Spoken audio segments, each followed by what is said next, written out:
Hi, Andy XL, back with another FIFA 2026 World Cup podcast, my daily piece. And this is a deflated one from a deflated Englishman following last night's defeat to Argentina. So, another good tournament performance by England to reach the latter stages again. They've now reached the semi finals in this tournament, were runners up in Euro 2024, quarter finalists in the 2022 World Cup, runners up in Euro 2020, and semi finalists in the 2018 World Cup. So they've made the last eight in the last five tournaments they have played in. So are undoubtedly among the best footballing nations in the world, but have now failed on five occasions to finish the job.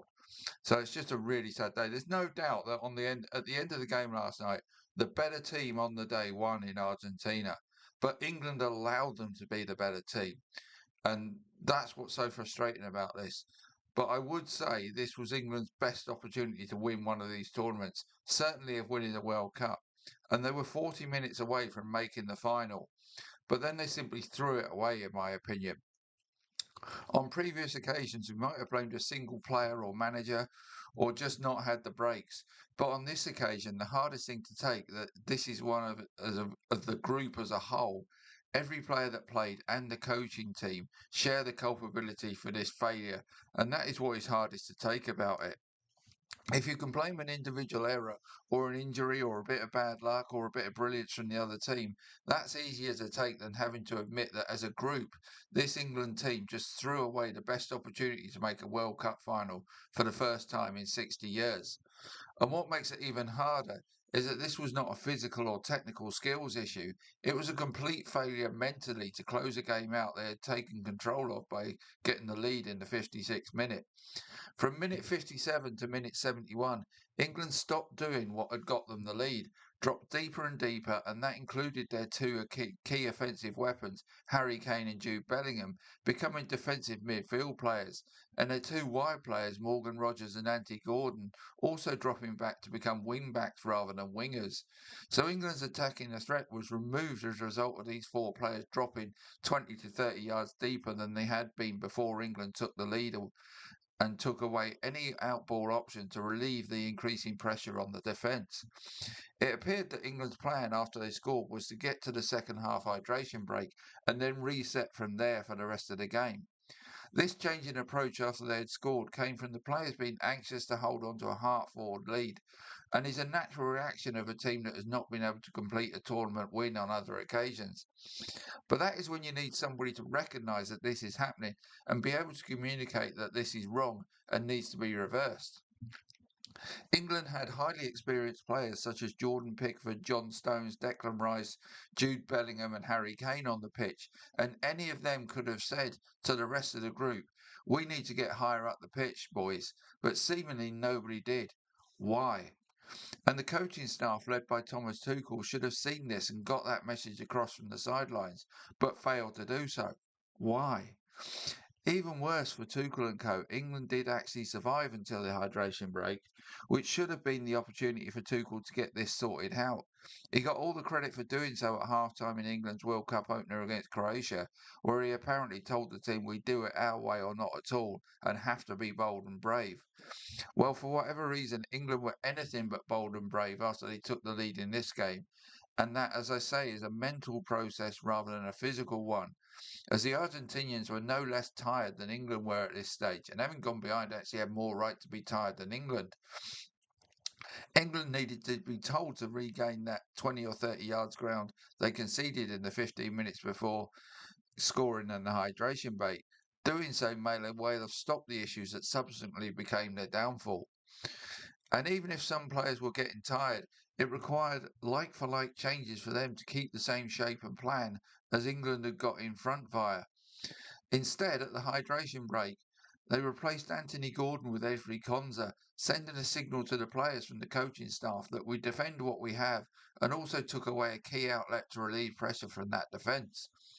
And at the second hydration break, it was clear to me that England were losing control in the centre of midfield, as Declan Rice once again started to see his normal energy levels drop off markedly. He's just struggled with health and fitness throughout this tournament, and it was really showing late in that game and required a change. So the questions I would ask here is, Why was Gordon not replaced by Marcus Rashford, who would have had fresh legs and the pace to be able to threaten the Argentinian defence going the other way? And why was Declan Rice not replaced by the apparently unusable Kobe Mainu at this point? I know they lost Jordan Henderson to that unfortunate accident after the Mexico game, but Mainu has not played a single minute in this game, and like I say, just doesn't appear to have ever been an option on Tuchel's mind. Which begs the question, why did he pick him in the squad in the first place? Making those tactical and personnel changes at the second hydration break would have got England out of their siege mentality, shored up the centre of midfield, and provided a fresh outlet on the left to attack Argentina with. And also having Bellingham, Kane, and Rodgers further up the field to take advantage of such counter attack opportunities. The fact that none of these things happened is simply unfathomable and has to be primarily laid at Thomas Tuchel and the coaching staff's door. But those experienced players on the pitch could also have ensured that England got further up the field without needing to be told to do so from the bench. So it's also on them to some degree. When Konza came on, Reece James was moved into midfield. Now, I know James can play in midfield, but he's more of a ball playing midfielder than a hard working ball winner. And it is a case of he can play in midfield rather than he should play in midfield, whereas Mainu is a midfield player. So the question as to why he was unused in this tournament is definitely one that needs answering. There has to be a reason for that. Is it injury? Did he not train well? Did Tuchel not fancy him? Which again, if it's the latter, why did you pick him in the squad? There are other people that you could have considered. Adam Wharton is one that comes to mind for me as a similar type of midfield player to Elliot Anderson. So, in the absence of, if one of those, Rice or Anderson, was struggling with health or fitness, which is what came to pass, you'd have had Wharton there. But if you didn't fancy Mainu, why have you picked him? So that's the question that needs answering. Then, coming back to the game, the retreat continued in the 83rd minute when England made two more substitutions. Two more defenders, Nico O'Reilly and Dan Burn, came on for what were at the time two midfielders, Declan Rice and Reece James. Again, O'Reilly is primarily a fullback but can play midfield, which he was asked to do here, whilst the addition of Burn meant England now had a back five. So the formation England started with, a 4-2-3-1, had morphed into a 5-4-1, with the one still being in their own half and being Harry Kane, and sometimes quite often deep in his own half. And it was Harry Kane who has huge threat in the final third, but he's not going to outrun anybody these days on trying to make ground upfield. So basically England had no threat going the way. So this final retreat to the bastion of their own penalty area sent every signal to the Argentinians that they could attack at will and not have to worry about any threat going the other way. During that period, England went from 4-2-3-1 to a very deep 5-4-1. Argentina had gone from their 4-1-3-2 to a 3-4-3, but their back three were camped in England's half as there was no threat to go behind them. Again, the question needs to be asked, why was O'Reilly preferred to Mainu? And also, why not replace Morgan Rogers with either Bukayo Saka or Noni Madueke at this stage to again provide fresher legs and in Madueke's case plenty of pace to provide a threat going the other way? Saka would have provided trickery and could have carried the ball upfield. Madueke had outright pace, a bit like Rashford on the other side, which in a counter-attacking centre might have been particularly useful. But neither of those was considered at that stage. Instead, we preferred to keep Morgan Rogers as a wing-back, which just was ridiculous. Now I have no problem with adding another defender to counteract the addition of Lautaro Martinez as an additional attacker by Argentina. But again, that back five with Burn now in it should have been holding the line 25 to 30 yards from goal when possible, not being permanently stationed in their own penalty area. Having them 15 to 25 yards further up would then have pushed the midfield further up the field as well, closer to the halfway line, which is where the likes of the new wide players and Bellingham can provide more of a counter attack, and Kane can play passes to those guys from there, then get in the box when they deliver crosses. So again, it's unfathomable drop to ridiculous depths by this team as a whole was the root cause of their demise.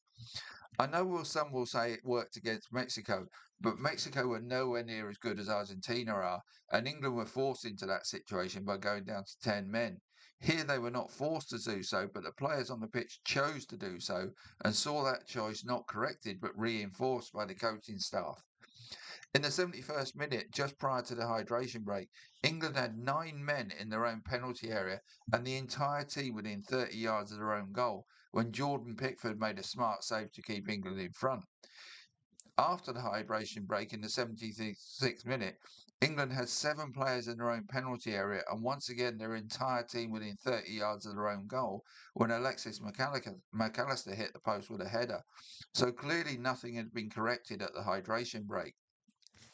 Then just look at the Argentinian equaliser in the 86th minute. England had retreated to the heart of their penalty area, leaving nobody to stop a simple 1-2 from a corner that allowed Messi all the space in the world to pick out Enzo Fernandez on the edge of the box. And with 9 England players between the penalty spot and their own goal, there was nobody to close down Fernandez, who had all the time in the world to find the top corner.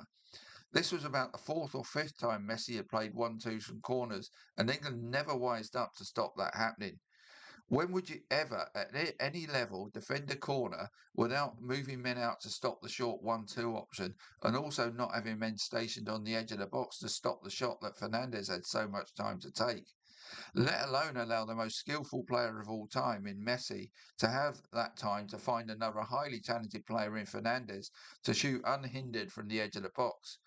Again, this is basic stuff that you would expect from a League Two team, so England's complete mental collapse was epitomised by this equaliser.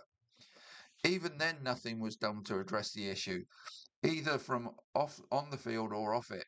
Instead, England continued to sit deep and offer no threat going from the other way. When McAllister once again hit the post in the 93rd minute, Harry Kane was the furthest away from the England goal of any player, and he was on the D of the edge on the edge of the box, so within 20 yards of the England goal. The entire team was within 20 yards of their goal.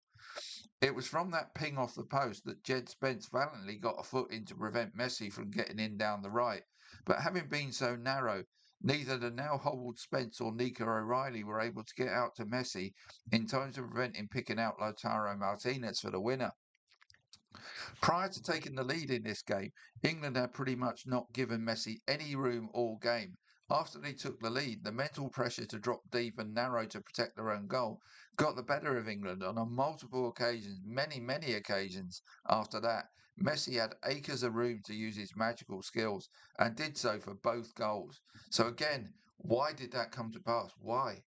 And why was this not addressed from the bench at any point, including the hydration break? Or was it communicated and the players did not do what they were instructed to do? Again, these are questions we need answers to if we're going to move forward in a positive way after learning lessons from this. This was not a case of 1 or 2 individuals getting it wrong. It was 14 players and an entire coaching staff, including the head coach, that got it wrong here. Whatever the reason, England's collective failure to react positively under pressure, both on and off the field, was the reason they ultimately failed here, and just leaves that simple question unanswered. Why? Unless some serious questions are asked and answered by all concerned, this will not be corrected, and England will fail again when it comes to similar situations in the future. So I have to say, sorry, Thomas, when you needed to deliver the same message you did at halftime in the Croatia game, that message was either not delivered or not received. So ultimately, I think you need to hold your hand up and accept this loss was primarily down to you and your coaching staff failing to do so and making substitutions that actually sent the opposite message to the players. When England really needed to be bold and brave in the last quarter of this game, they were defensive and deflated. And the lack of any individual emerging from this collective to sort this out in real time is a massive concern for this England squad and coaching team going forward, which ironically is what they need to do in the latter stages of this game, go more forward. I have no problem with defending a lead, but doing so at the expense of any attacking threat whatsoever can never be the right thing to do. Even down to 10 men against Mexico, they still offered some threat going the other way. Anthony Gordon winning the crucial penalty in that game was evidence of that. Anyway, all said and done, the 60 years of hurt goes on, but this one is especially painful and hard to take as it was a collective failure, not an individual one or a piece of brilliance from the other team that ended England's hopes of ending all that pain. So we're going to have to endure it a bit longer. Hopefully we can sort these issues out for Euro 2028 and the next World Cup in 2030. But we need to, like I say, England got themselves in a position to win this game and then simply threw it away by mentally collapsing, and that's a worrying thing indeed. And it's going to leave plenty of scars on this set of players and the coach, and they really need to sort this out going forward. So that's it for me. That wraps up this post mortem of England's demise, and let's hope for brighter days in the future. See you soon.